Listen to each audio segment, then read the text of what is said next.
नमस्कार दोस्तों, स्वागत है आप सभी का एक बार फिर से हमारे चैनल धर्म यात्रा पर। साल 2024 की पहली एकादशी सफला एकादशी 7 जनवरी 2024 के दिन शुरू होकर 8 जनवरी को खत्म होने वाली है। साल की पहली एकादशी के दिन किया गया उपाय साल भर पैसा बरसाने के लिए काफी है। सफला एकादशी के दिन चुपचाप गाय को खिला दे। ये एक छोटी सी चीज रोडपति भी होंगे, करोड़पति मिलेंगी। सभी संकटों और कष्टों से मुक्ति, मृत्यु, दंड, पितृदोष शीघ्र होगा खत्म। पूरे साल आपके घर में भरे रहेंगे। अन्न धन के भंडार आपकी 7 पुष्टि तक करेंगी। रुपयों पैसों पर करेंगी राज। दोस्तों, 7 पीढ़ियों तक बैंक बैलेंस बढ़ता चला जाएगा। दूर हो जाएंगे दुख और सुख आपके पास आ जाएंगे। सुख आपके कदम चूमेंगे। यदि आप 7 जनवरी सफला एकादशी के दिन चुपचाप गाय को ये एक छोटी सी चीज खिला देते हैं जो कि इस वीडियो में हम बताने वाले हैं। जी हाँ दोस्तों, यकीन मानिए इस चीज को यदि आप गाय को खिलाते हैं एकादशी के दिन तो भगवान विष्णु जी और माता लक्ष्मी बहुत प्रसन्न हो जाएगी। आपके जीवन के जो भी दुख, दर्द, संकट, कष्ट हैं, समस्त दुख संकटों से छुटकारा मिल जाएगा। आप यूं कहे, आपके जीवन से तत्काल गरीबी भी समाप्त हो जाएंगी। समस्त दुख दूर होकर सुख आपके कदमों में आ जाएंगे। इतना सुख संयोग पूरे 500 सालों के पश्चात बन रहा है। सफला एकादशी इस बार बहुत ही दुर्लभ संयोग में पड़ रही है। यदि आप चाहते हैं कि मां विष्णु जी, माता लक्ष्मी की कृपा आपको हासिल हो, जीवन से तत्काल गरीबी समाप्त हो जाए, पितृदोष दूर हो जाए, तो दोस्तों आज की यह वीडियो आप मिस मत कर देना। बहुत ही महत्वपूर्ण और लाभकारी वीडियो है।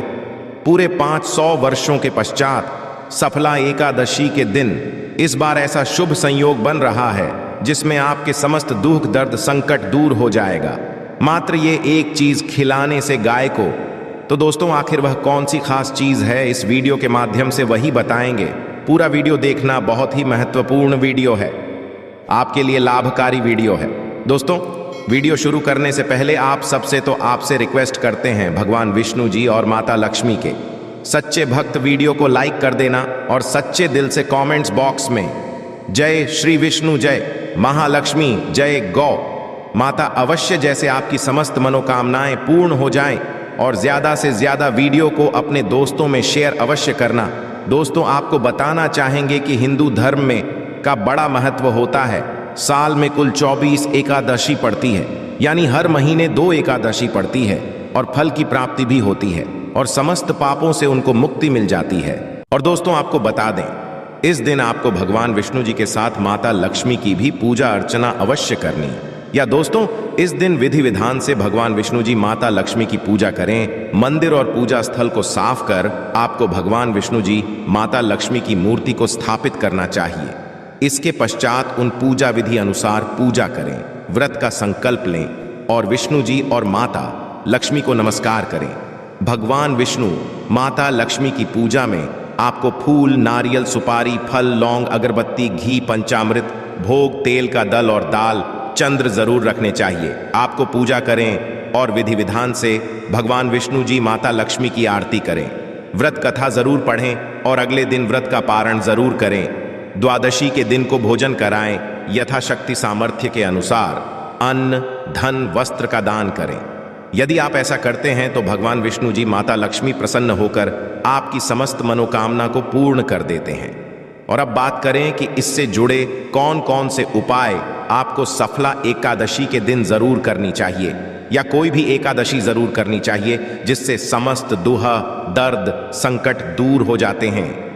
7 पीढ़ियों तक धन दौलत की कमी नहीं होती, बैंक बैलेंस में बढ़ता चला जाता है, समस्त दुख, जो भी जीवन के दर्द, संकट दूर हो जाते हैं और सुख आपके कदमों में आ जाते हैं, सुख आपके पास आते हैं। चलिए शुरू करते हैं। कौन कौन से गाय से जुड़े उपाय। दोस्तों, सनातन परंपरा में गाय, गंगा और गायत्री का बहुत ज्यादा धार्मिक महत्व है।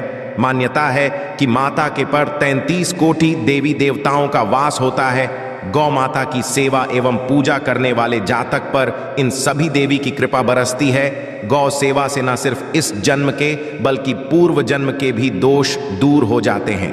प्रत्येक सुबह जब आपके घर में भोजन बनना प्रारंभ हो तो सबसे पहले बनाई गई रोटी को आप गौ माता नाम से निकाल दें और भोजन करने से पूर्व गौ माता को इस रोटी को खिलाएं। यदि संभव तो काली गाय को खिलाएं।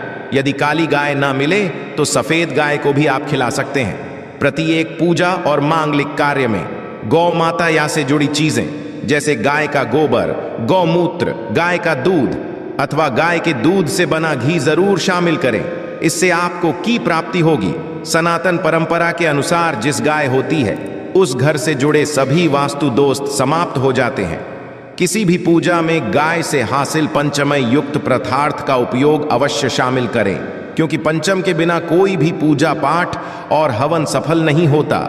जहां दोस्तों गौ कृपा पाने के लिए प्रतिदिन सप्ताह अथवा महीने में परिवार समेत एक बार गौशाला जाने का नियम अवश्य बनाएं और वहां गायों को हरा अवश्य खिलाएं। इससे आप शुभ फलों की प्राप्ति और साथ ही गौ सेवा और गौ पूजा से 9 ग्रह शांत हो जाते हैं और इनसे जुड़े दोषों का निदान हो जाता है। गर्मियों में गौ माताओं को पानी पिलाए और सर्दी में गौ माता को गुड़ अवश्य खिलाए। ध्यान रखिए कि गर्मियों में गाय को गुड़ न खिलाएं। अनेक देवी देवता को अपने शरीर पर धारण करने वाली गौ माता से जुड़े कई शुभ और अशुभ संकेत भी होते हैं। मसलन गाय का दूध समय यदि गाय ठोकर मार दे और सारा दूध बिखर जाए तो अपशगुन होता है।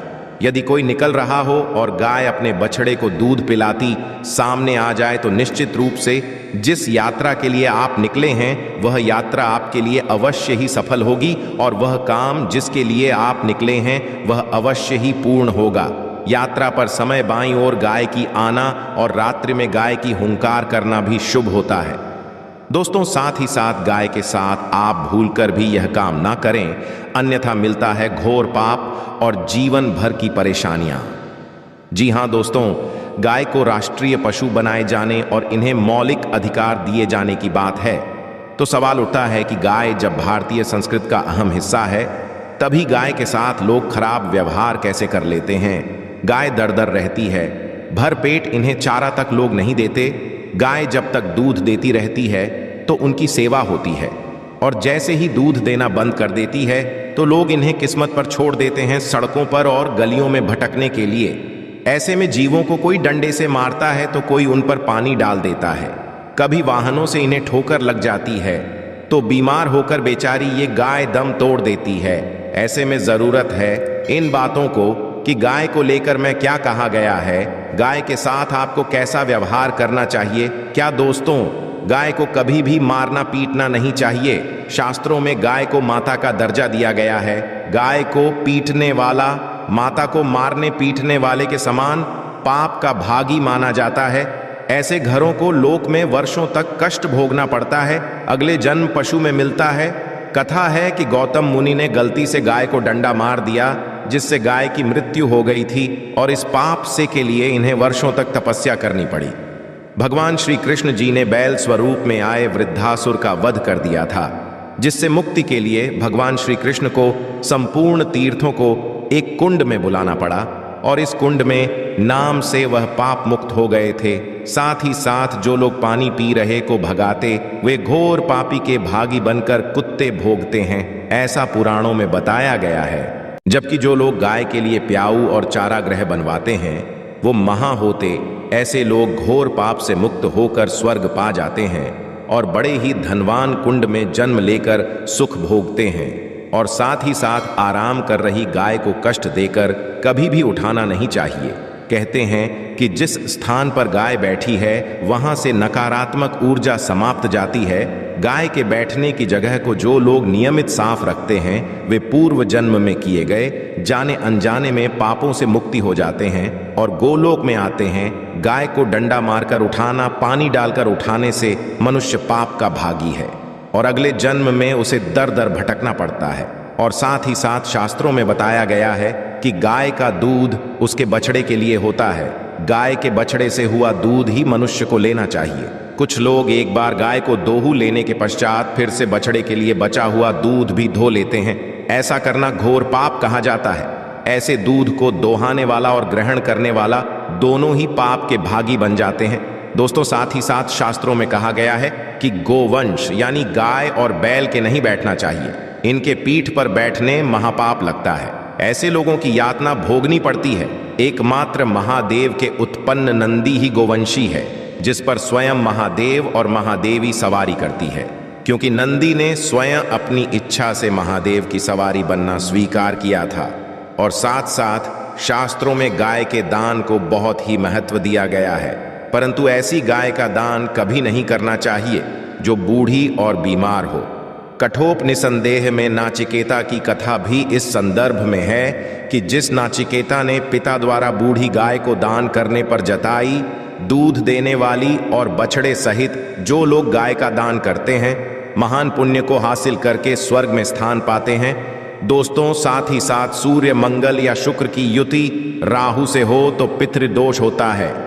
ये भी मान्य है कि सूर्य का संबंध पिता से एवं मंगल का संबंध रक्त से होने के कारण सूर्य यदि शनि, राहु या केतु के साथ स्थित हो या दृष्टि संबंधी हो तथा मंगल की युति राहु या केतु से तो दोष होता है। इस दोष से जीवन संघर्षमय बन जाता है। यदि पितृदोष हो तो गाय को प्रतिदिन या किसी भी एकादशी को या किसी पूर्णिमा के दिन या अमावस्या को रोटी, गुड़, चारा आदि खिलाने से पितृदोष समाप्त हो जाता है। साथ ही साथ देसी गाय की पीठ पर जो कूड़ कुबड़ होता है वह बृहस्पति गुरु है।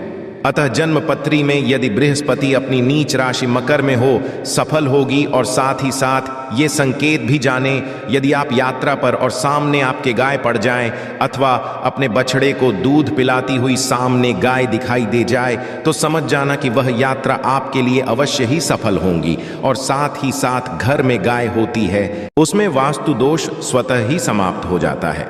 और साथ ही साथ बता दें कि गाय को आप जो भी रोटी बनाएं प्रतिदिन ताजी रोटी ही बनाएं। गाय को यदि आपने रोटी बनाई है तो कोशिश करें कि उसको आप शीघ्र ही गाय को दे दें। यदि आप उस रख देंगे और उस रोटी को अगले रोटी मानी जाएगी। गाय को कभी भी बासी रोटी ना दें, इससे घर में नकारात्मक ऊर्जा वास करती है और जो भी कार्य आपके बनने वाले होंगे वह कार्य भी आपके बिल्कुल भी नहीं बनेगी। इससे आपके घर में सदैव दरिद्रता वास रहेगा और आप भी कार्य को करेंगे, उस कार्य में आपको सदैव असफलता ही हाथ लगेगी। इसलिए कोशिश करें गाय को रोजाना ताज़ी बनाकर खिलाएं और रोटी को बिल्कुल ना रखें, बासी रोटी ना दें। और साथ ही साथ सड़ी चीज़ें गाय को नहीं खिलानी चाहिए कि घर में कोई फल है, कोई सब्जी है, सड़ जाए तो लोग क्या करते हैं, गाय को खिला देते हैं। नहीं, ऐसा नहीं करना चाहिए। ऐसा करने से यदि आप गाय को खिलाते हैं तो और आप पाप के भागी बन जाते हैं। आप बिल्कुल भी सड़ी चीजें गाय को न खिलाएं और साथ आप आटे की 11 लोहियां बनाकर उनके ऊपर हल्दी लगाएं। इसके पश्चात उन 11 लोहियों को एक एक करके को खिलाएं। प्रत्येक लोहे गाय के सिंघों पर आप हाथ फेरें, पीठ पर हाथ फेरें, मस्तक पर हाथ फेरें, माता गाय के आप चरणों के स्पर्श करें। जहां दोस्तों ऐसा करने से आपके समस्त कार्य बनने लगेंगे। जो का समय चल रहा है वह भी समाप्त होगा। आपके में खुशियां ही खुशियां होंगी। और एक बार आप 7 बार गाय की परिक्रमा कर लें तो आपके समस्त कार्य पूर्ण होंगे। साथ साथ आप गाय को जब भी रोटी दें, रोटी पर या तो आप थोड़ी हल्दी लगा लें या थोड़ा गुड़ रख लें। यदि गुड़ ना हो तो आप थोड़ा मिश्री रख सकते हैं, थोड़ा घी रख सकते हैं। या दोस्तों, गाय को कभी भी सूखी रोटी ना खिलाएं। सूखी का मतलब गाय को जो रोटी रख के खिलाएं उस पर कुछ ना कुछ रख कर खिलाएं। हल्दी रखे, गुड़ रख लें, मिश्री, घी या जो भी रख लें, मतलब खाली रोटी नहीं खिलानी है। ध्यान इस बात का रखें जब भी आप